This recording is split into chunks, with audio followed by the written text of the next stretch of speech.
Welcome back. मुल्क में दहशतगर्दी की कार्रवाइयों में जो इजाफ़ा हो रहा है उससे नए खदशात जन्म ले रहे हैं और हाल ही में DI खान में जो वाक़या हुआ है उसमें पाक फ़ौज के 23 एहलकार शहीद हुए हैं। हमें जॉइन किया है एजाज़ सैयद ने स्टूडियो में। एजाज़ सैयद, ये सूरत हाल तो बड़ी ही गंभीर है और ये क्या वाक़या है और क्या वजह है तसलसल के साथ बड़े पैमाने पर ये कार्रवाइयाँ अभी भी जारी हैं? मती भाई, पाकिस्तान में जो टेररिज्म है उसकी जो वॉल्यूम है उसमें कमी आई है, लेकिन टेररिज्म ख़त्म नहीं हुआ। और टेररिज्म ये उस वक्त तक ख़त्म नहीं हो सकता जब तक पड़ोस में आपके अफ़गानिस्तान है, और अफ़गानिस्तान में आपको पता है कि तालिबान की गवर्नमेंट है जो ऐसे एलिमेंट्स को कंडेम नहीं करते, जो ऐसे एलिमेंट्स की मदद से ही एक्चुअली पावर में आए हैं। तो ये जब तक कॉन्फ्लिक्ट हमारा अफ़गानिस्तान में रहेगा, unstable Surat hall, in a sense के अननेचुरल, अनइलेक्टेड, अनडेमोक्रेटिक सूरत हाल वहाँ पर रहेगी, ये उसका जो स्पिल और इफेक्ट है वो यहाँ पर आता रहेगा। तो ये एक प्रोसेस है। इस प्रोसेस में तेज़ी आती है, और आजकल ज़्यादा तेज़ी आपको पता है इसलिए आई हुई है कि दो सूबे हमारे जो हैं, खैबर पख्तूनख्वा और बलूचिस्तान, वहाँ पर अमली तौर पर जंग हो रही है। और आप अगर दोनों सूबों के जो फिगर्स पुराने उठाकर देखें तो आपको एहसास होगा कि बाज़ जगहों पर आप देखेंगे कि 70-80% इंक्रीज़ हुआ है पुराने सालों की बनिस्बत टेररिज्म के वाक़यात में।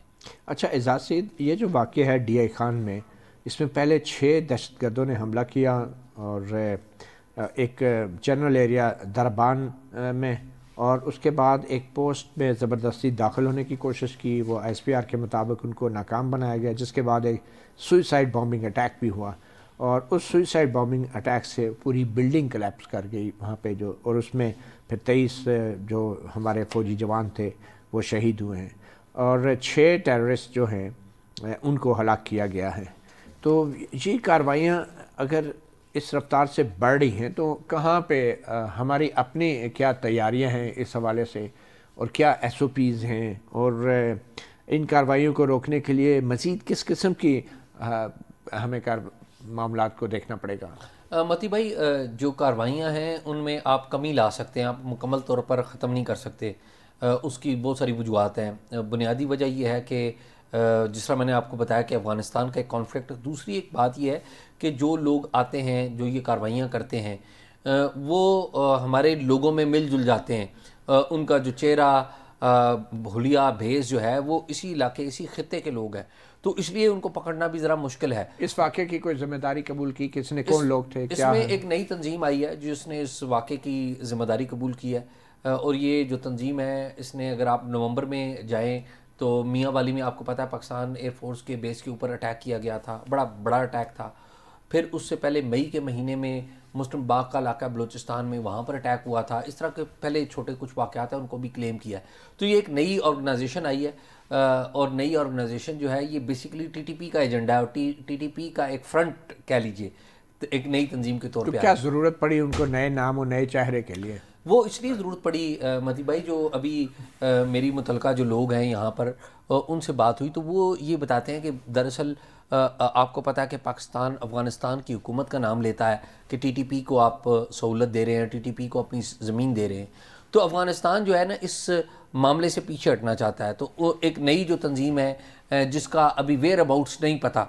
ज़ाहिर है पाकिस्तान के जो इंटेलिजेंस के इदारे हैं या पाकिस्तान की जो रियासत है, अभी तो 5-6 महीने लगेंगे, उनके बंदे पकड़े जाएंगे, फिर उनसे इन्वेस्टिगेशन होगी, फिर तो ये एक स्टेट ऑफ कन्फ्यूजन के तौर पे है। पाकिस्तान ने, आपको पता है, TTP के हवाले से अफ़गानिस्तान को कहा है कि मौलवी गुल बहादुर हमें दे दें, मुफ्ती नूर वली मैसूद वो दे दें, और भी बहुत सारे लोग मांगे हैं।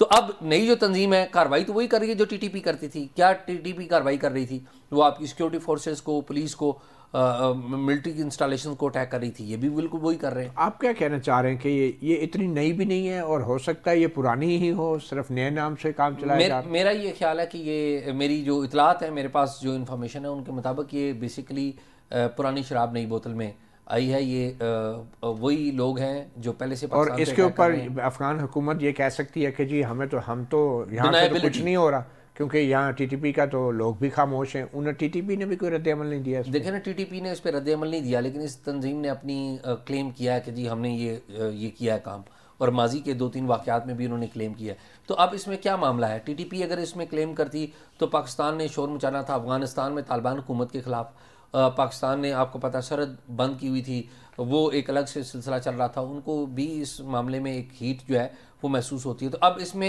एक डिनाइबिलिटी मौजूद है कि देखिए जी हम तो नहीं है, टीटीपी तो नहीं है, ये तो कोई नई तंजीम है, तो बाय दैट टाइम हम नए बंदों का पता लगाएंगे तो मामला काफ़ी आगे बढ़ चुका होगा। तो अब 8 फरवरी को इलेक्शंस होने हैं पाकिस्तान में, तो ये जो सिक्योरिटी की सूरत हाल है, तो ये खैबर पख्तूनख्वा और बलूचिस्तान के अंदर इलेक्शंस की तैयारियां मुमकिन होंगी या वो इलेक्शन का एक माहौल बन सकेगा? मती भाई, जो 8 फरवरी के इलेक्शंस हैं, आपको याद हो बेनज़ीर भुट्टो साहिबा 2007 में शहीद हुई थी 27 दिसंबर 2007 को, और उसके बाद फिर जनवरी फरवरी में इलेक्शंस हुए थे।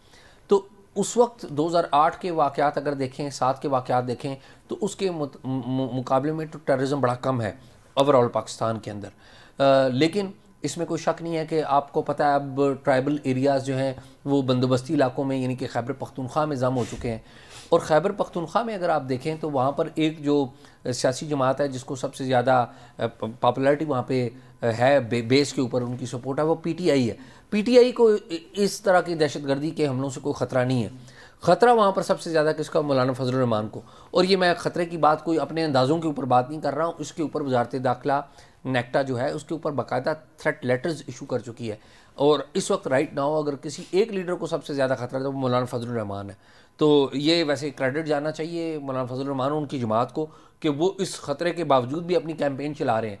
तो इलेक्शन मेरा नहीं ख्याल कि इस वजह को बुनियाद बनाकर आप पोस्टपोन कर सकते हैं कि तो चूँकि वहाँ पर ख़तरा है। मेरे ख्याल में ये ख़तरा 2007 के ख़तरात से या 8 के ख़तरात से काफ़ी कम है। लेकिन मौलाना फजल रहमान तो कह रहे हैं ना, अब तो खुल के कह रहे हैं कि वो इलेक्शन का उन्हें माहौल दिया जाए ताकि वो अपनी कैंपेन चला सकें। और आपके ख्याल में ये जो भी दहशतगर्द तंजीमें, क्या इनका कोई सियासी एजेंडा भी हो सकता है? मती भाई, ये सियासी एजेंडा तो है नहीं, इनका मिलिटेंट एजेंडा ही है, लेकिन उसमें सियासी मफादात हैं, इनके सियासी मकासद हैं। सियासी मकासद ये हैं कि जो टीटीपी है, आपने देखा ट्रेडिशनली उसने पीटीआई को अटैक नहीं किया। मैं नहीं कह रहा हूँ कि अटैक किया जाना चाहिए, नहीं किया जाना चाहिए, किसी भी जमात को नहीं करना चाहिए, लेकिन पीटीआई ने या साबिक जो गवर्नमेंट थी उन्होंने, आपको पता है जनरल फैज़ हमीद साहब ने मुज़ाकरात किए थे, 1,60,70,000 लोग यहाँ पर आए थे। तो वो कौन से लोग थे? वो बेसिकली मिलिटेंट्स ही थे जिनके साथ आपने बात करके उनको यहाँ पर रहने की जगह दी थी। तो टीटीपी का जो टारगेट है वो पीटीआई नहीं हो सकती, कोई भी जमात नहीं होनी चाहिए, लेकिन टीटीपी का टारगेट या ऐसे मिलिटेंट का जो टारगेट है वो JUIF हो सकती है, ANP हो सकती है। ANP तो आपको याद है 2008 में और 2013 के इलेक्शन में पूरी जो कोर है ANP को बड़ा नुकसान पहुँचाया गया, बड़ी उन्होंने शहादतें उठाई। फिर आपके सामने है यहाँ जो खैबर पख्तूनख्वा में तो बड़ी बुरी सूरत चल रही है।